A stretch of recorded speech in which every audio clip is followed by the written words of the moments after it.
I just read an article from Greater Good Science Center, a wonderful resource, that reported that around the world, almost a quarter of people 15 years and older reported being very or fairly lonely. It makes sense. We are busy on our devices, but not really connected. It also quoted a study that found midlife Americans were much lonelier than their British or European counterparts. Interesting. And the thing is, it's getting worse. So today we're going to unpack the reasons why and explore what to do to make things better. So are you ever lonely? For most people, it's not something they admit, even to themselves. It's as though there's kind of a shame around it. I'm a perfect example. I mean, I can get lonely, which is different than enjoying solitude. Sometimes I need solitude, but I don't really need loneliness. For me, loneliness is linked with self-doubt or worry about things I can't control. And I feel that I can't really share that with a lot of people. Why, right? Well, I've always been the problem solver, so it's hard to be vulnerable that way, though I realize and I know that showing vulnerability and sharing it brings people closer. So let's just say I'm working on it. So number one is to be aware of old patterns. Don't be a prisoner of old thinking that you have to present yourself a certain way. I'm Randy Tarrant, founder of Project Happiness, and we're talking about becoming happier as we age, getting stronger from the inside out, and how to create a life you love at any stage. If you haven't already, do subscribe so you don't miss a topic that would give you energy, hope, maybe a new perspective, and please like or share and help us to reach more people who could use this too. So moving on to number two, beware of inertia.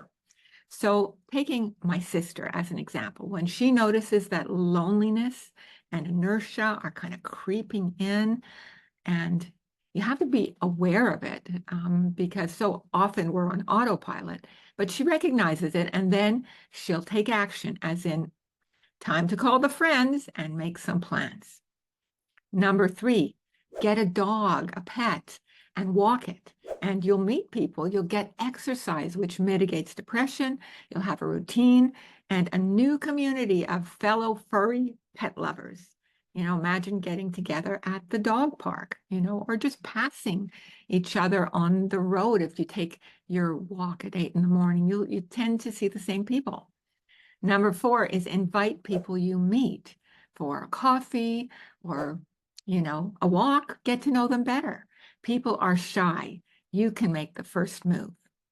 Number five is consider loving kindness meditation, where you actually send good wishes out to people in your life and you really change the energy.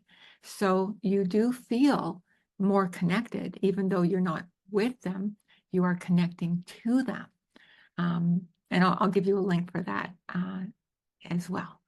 Number six is volunteer with a cause you believe in. You'll meet like-minded people and feel more purposeful than if you stayed at home watching TV or playing on your phone. Even ask yourself, who can I be kind to today? And look for an opportunity to pay it forward. And that in itself can put a smile in your heart and make you feel more connected. Number seven is gratitude, either in a journal, jot things down, or let others know verbally that you appreciate them. Could be the person at the grocery store, at the checkout counter, or the barista at your favorite coffee shop, which brings us to psychologist Esther Perel's suggestions for connecting with people, even if you're not into small talk. So the next time you're in a restaurant, ask your server, hey, when you're not working, what's your favorite restaurant around here? They'll be happy to share. Or you could ask your taxi or Uber driver, what's the most surprising place you've ever driven to? Ask the people dining at the table next to yours, hey, what did you order? It looks delicious.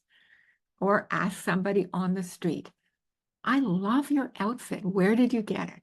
It doesn't take much energy or time, and it's a reminder that simple conversation is a bridge back to our interconnected world.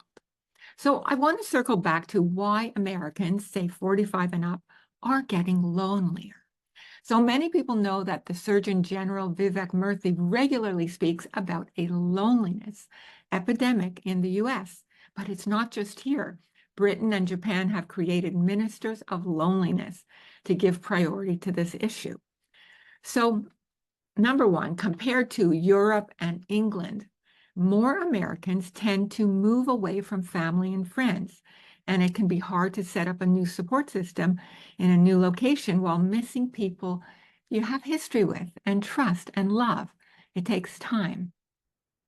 And another thing is in Europe, especially Scandinavia, there are social safety nets like paid maternity and paternity leave, socialized medicine. And in Sweden, for example, all employees are entitled to 25 days of paid holiday leave.